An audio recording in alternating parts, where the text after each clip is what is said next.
Hi friends, ఈ రోజు నేను మామిడికాయతో జ్యూస్ చేశానండి. ఎంతో టేస్టీ, ఎంతో యమ్మీ అండి. కేవలం 2 మామిడికాయలు తీసుకొని జ్యూస్ చేశానండి.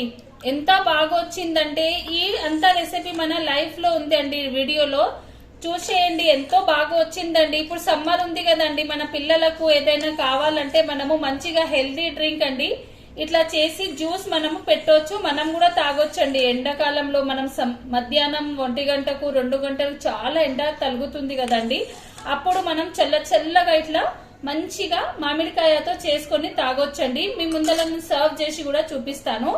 ఇక్కడ చూడండి, ఫస్ట్ మనం గ్లాస్ తీసుకోవాలి, ఐస్ వేసుకుందాం. చల్లగానే తాగాలి కదండి. ఎంతో బాగా వచ్చిందండి. సింపుల్ అండి, మామిడికాయతో మంచిగా. ఇది కేవలం 2 మామిడికాయలతోనే చేశానండి. ఎంత బాగా వచ్చిందంటే సూపర్ గా వచ్చింది ఫ్రెండ్స్. ఓకే, మళ్ళీ కలుద్దాం. Bye bye.